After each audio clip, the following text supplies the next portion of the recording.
Cher ami Tuba de Pio, bonjour.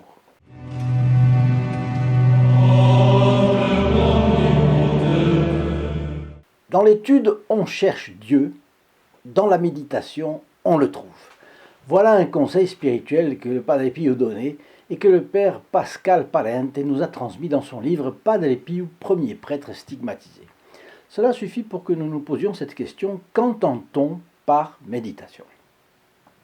Je vous rappelle que nous avons entrepris une vaste campagne pour diffuser la présence du Padre Pio dans les foyers. C'est bien normal, le Padre Pio est un des plus grands saints du XXe siècle, c'est un moine capucin, prêtre, il portait les stigmates de la Passion du Christ dans ses mains, ses pieds et à son côté, il arrachait les âmes aux griffes du diable par sa messe, célébrée avec une énorme piété, par la confession. Des centaines de milliers de pénitents sont venus jusqu'à lui pendant 50 ans, et sa prière constante du chapelet. Il continue d'arracher les âmes aux démons parce que ça a été sa mission sur Terre. Et il continue après sa mort, bien entendu. Il est mort en 1968, il a été canonisé par Jean-Paul II en 2002, et il a toujours multiplié les guérisons et les miracles. Parce qu'il avait des dons absolument ahurissants, comme la bilocation, la lecture dans les âmes, le discernement des esprits. Nous avons donc une photographie de ce grand capucin. Vous pouvez le recevoir gratuitement et franco de bord. Il vous suffit de téléphoner au numéro que je vous indique dans la description ci-dessous. Commençons donc par un exemple concret. Vous comptez peut-être parmi les millions de pèlerins qui ont fait le voyage vers Lourdes, à Lourdes. Les yeux, les oreilles, l'odorat, les sens et même les poumons apprécient ce panorama tout à fait nouveau. La montagne, les rochers, la neige parfois, la pluie très souvent, l'air pur et incisif, le château médiéval qui surplombe la ville de façon imposante, la descente vers le sanctuaire, l'esplanade accueillante avec ses bras étendus et ses statues de saints sur leur piédestal, la basilique évidemment qui se dresse au-dessus de la grotte, et puis le gave de Pau qui coule parfois impétueusement. Et puis la grotte elle-même, à laquelle aboutit ce chemin que nous venons de parcourir, jouant le rôle de préparation. Et là, dans ce cadre, on replace ce que l'on sait, ici même, dans cette anfractuosité de la roche. La douce grandeur de Notre-Dame est apparue à une enfant qui avait déjà beaucoup souffert et gardé au milieu de la pauvreté de sa famille et des humiliations son innocence d'enfant. Quand vous êtes à Lourdes, vous captez plein d'informations comme ça et de sensations. Selon les cas, une méditation commence dans votre âme. Et ensuite, vous allez réfléchir. Ici, Notre-Dame est apparue 2 fois en silence, sans rien dire. À la deuxième apparition, Bernadette lui a jeté de l'eau bénite au cas où ce serait une fantasmagorie du démon. Et la dame a répondu par un charmant sourire. Les autres apparitions consistent en un dialogue dont on ne sait pas tout. Mais à la 3e apparition, le 18 février 1858, Notre-Dame dit « Voulez-vous me faire la grâce de venir ici pendant 15 jours ? Et puis, je ne vous promets pas de vous rendre heureuse dans ce monde, mais dans l'autre. » 8e apparition, 24 février, la Dame lui dit « Pénitence, pénitence, pénitence. Priez Dieu pour les pécheurs. » Elle lui demande aussi de baiser la terre en pénitence pour les pécheurs. Vous voyez, pénitence de nouveau. Geste que Bernadette accomplit tout de suite. 9e apparition, le 25 février, Notre-Dame donne des ordres. Allez boire à la fontaine et vous y lavez. Puis, vous mangerez de cette herbe qui est là. Comme il n'y a pas d'eau visible, Bernadette gratte la terre à l'endroit que la Vierge Marie a désigné, et puis découvre une source qui commence à couler. Elle est obéissante, elle boit cette eau boueuse, s'y lave le visage et mange un peu d'herbe. Lors de la 16e et dernière apparition, le 25 mars 1858, Bernadette lui demande son nom de la part de l'abbé Peramal. La dame répond en patois local « Que soy era Immaculada Concepción ». Je suis l'Immaculée Conception. Elle est illettrée, elle n'en comprend pas le sens. Elle ignore totalement que le 8 décembre 1854, à peine plus de 3 ans avant, le bienheureux pape Pie IX a proclamé le dogme de l'Immaculée Conception. Les pèlerins retiennent surtout cette dernière partie du dialogue qui confirme le dogme de manière stupéfiante. Apparition de Notre-Dame, confirmation du dogme, guérison miraculeuse de Lourdes qui s'ensuivent, c'est ce qui reste dans l'esprit des personnes pieuses. Si elles creusent un peu plus, si elles s'informent plus en détail sur le contenu du message de Lourdes, elles se souviennent aussi de la promesse de Notre-Dame. Je ne vous promets pas de vous rendre heureuse en ce monde, mais dans l'autre. Les pèlerins ont-ils réfléchi au sens des paroles de Marie ? Je vous promets de vous rendre heureuse après votre mort. C'est-à-dire qu'elle a ce pouvoir immense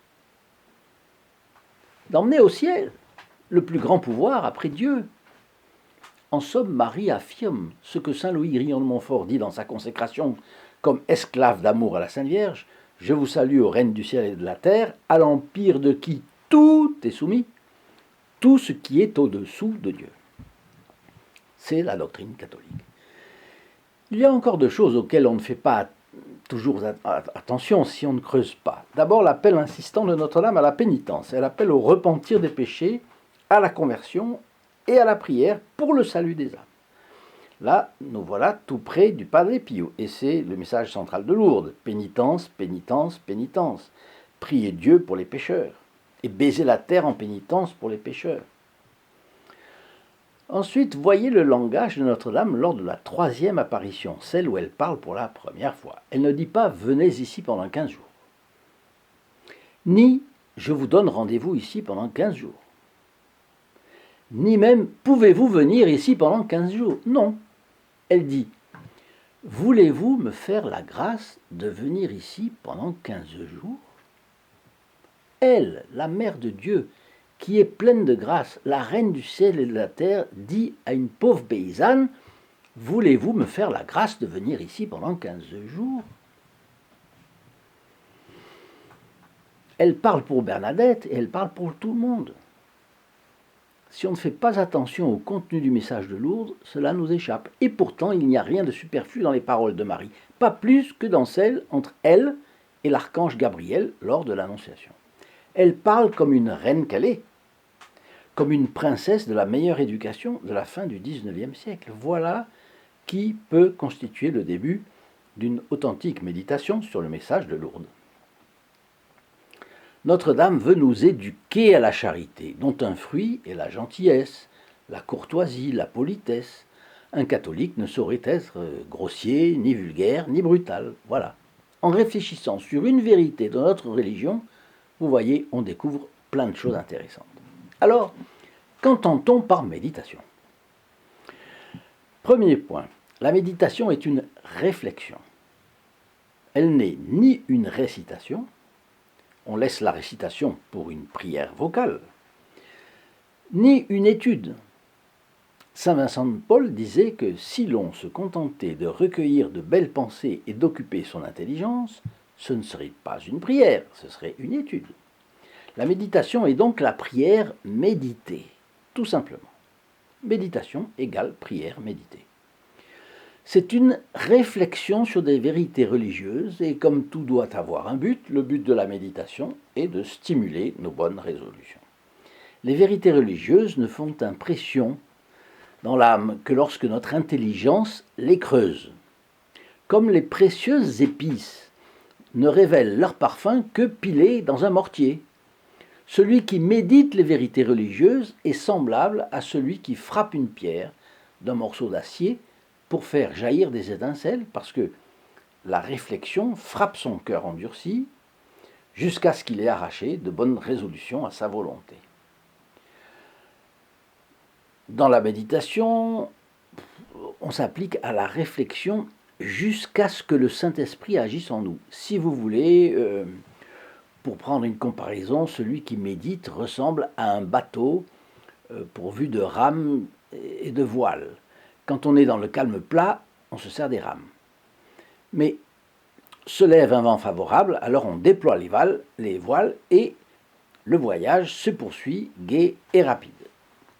Pour la méditation, c'est pareil. L'homme continue ses réflexions jusqu'à ce qu'il se sente attiré et soulevé par le Saint-Esprit. Là, il n'a plus besoin de se fatiguer la tête, Il ouvre son cœur pour y laisser pénétrer la grâce qui l'enflammera d'amour pour Dieu. Donc, dès qu'on a tiré du feu de la pierre pour en enflammer une mèche, on se hâte d'allumer le flambeau. On serait vraiment idiot de continuer à frapper la pierre. Bon. Deuxième point. La méditation est une excellente prière qui doit faire l'objet d'une attention particulière, mais elle ne saurait exclure la prière vocale. La lecture réfléchie des Fioretti de saint François d'Assise est une prière. La lecture des textes écrits par sainte Thérèse de Lisieux aussi. Il y a l'histoire d'une âme, il y a aussi les poésies de sainte Thérèse de Lisieux, pleines d'images qui peuvent aider la méditation. Mais si lire peut aider, lire n'est pas indispensable. De toute façon, on ferait fausse route en voulant choisir ou l'une ou l'autre, c'est-à-dire ou la méditation intérieure, que je viens de vous expliquer, ou la prière vocale. Non, parce que prière vocale et méditation doivent alterner, comme dans la vie on marche ou on s'assied à tour de rôle. Saint Bernard dit aussi que la prière vocale et la méditation sont les deux pieds avec lesquels nous marchons vers le ciel. Donc, la méditation est la préparation nécessaire à la prière. Si la méditation ne précède pas la prière, nous ferons celle-ci sans dévotion, sans ferveur. Troisième point. Par la méditation, nous obtenons des grâces actuelles, importantes, grandes. Quand on approche du feu, on est réchauffé et éclairé. En méditant les vérités religieuses, l'intelligence s'éclaire. La méditation est un foyer où s'allume l'amour de Dieu. C'est aussi la porte par laquelle la grâce entre dans l'homme. Ça, c'est sainte Thérèse d'Avila qui parle. Une âme fidèle à la méditation est comme un jardin bien arrosé où les fleurs s'épanouissent dans toute leur beauté. C'était saint Alphonse, Marie de Liguori. Ce que le sommeil est pour le corps, la méditation l'est pour l'âme qui y puise de nouvelles forces. Mais celui qui ne s'occupe pas des vérités religieuses ne soupçonne nullement cette influence. Il reste aveugle et il n'a que des pensées futiles. Autrement dit, la méditation rend l'âme fervente. Quatrième point. Il faut choisir comme sujet de méditation des choses qui nous plaisent et nous émeuvent davantage et sur lesquelles on reviendra souvent. Pourquoi ? Parce que les abeilles ne s'arrêtent que sur les fleurs qui peuvent leur fournir les sucs nécessaires au travail de la ruche. Saint Alphonse de Liguori dit que le péché peut subsister avec les exercices de piété extérieurs. Mais le péché et la méditation sont deux choses qui s'excluent mutuellement. Autrement dit, il peut y avoir des catholiques pratiquants qui vont à la messe depuis des siècles, ils continuent à pécher. Mais si ces catholiques pratiquants, en plus de la messe, en plus de la prière, avaient fait les méditations, le péché aurait disparu de chez eux. Alors, le péché et la méditation sont deux choses qui s'excluent mutuellement. On abandonnera forcément le péché si on médite les vérités de notre religion. Tous les saints sont devenus tels par la méditation. C'est le vieux catéchisme qui dit ça. Alors, je vais vous partager les mots du Padre Pio. Avant, laissez-moi vous dire que parlant de partager, vous entrez instantanément dans les intentions de la messe célébrée à midi le vendredi qui suit votre clic de partage à quelqu'un de votre famille ou de vos relations. Et celui qui reçoit votre partage entre aussi dans les intentions de cette messe. La messe ayant une valeur infinie, comme vous le savez, puisque les mérites infinis de Jésus sont offerts à son Père pour le salut du monde, ne vous privez pas des grâces de cette messe, simplement parce que vous auriez omis de partager cette vidéo à ceux qui vous sont chers. Ce serait idiot.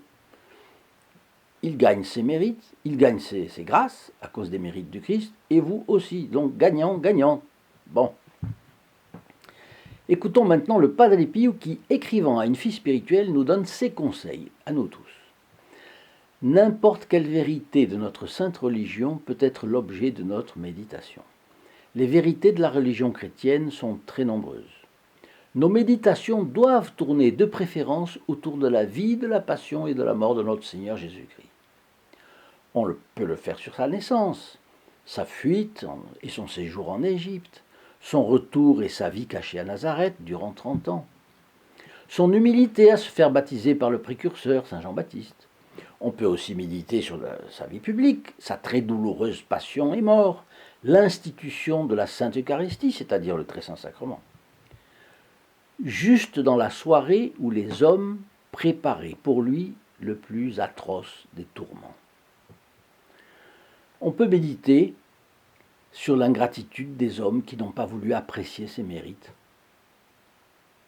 On peut méditer aussi sur Jésus traîner les menottes aux mains devant les tribunaux, flagellé, couronné d'épines, son parcours depuis le calvaire, chargé de sa croix, sa crucifixion et finalement sa mort en croix au milieu d'une mer d'angoisse, voyant sa mère tant affligée. « Oh ma fille, disait le Padre Pio, il y a tellement de sujets de méditation qu'il n'est nul besoin de livres pour préparer la matière des méditations. » Alors je dirais, il n'y a plus qu'à commencer et prévoir le silence pour 15, 20 minutes, une demi-heure. On commence par se mettre en présence de Dieu, Dieu vivant, Dieu présent, Dieu aimant. Dieu vivant et vrai, comme nous le proclamons à la messe le dimanche. Dieu présent parce qu'il est partout, comme l'enseigne le catéchisme. Et il est donc ici, et en plus avec toute sa cour céleste, ses anges, ses saints.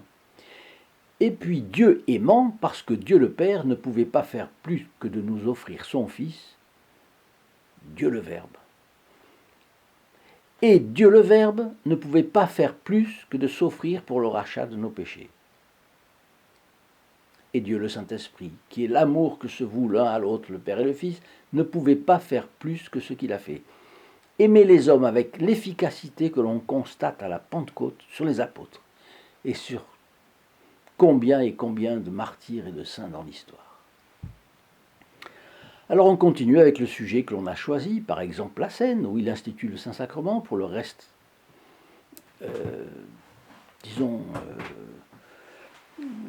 reste du temps qui courra jusqu'à la fin du monde.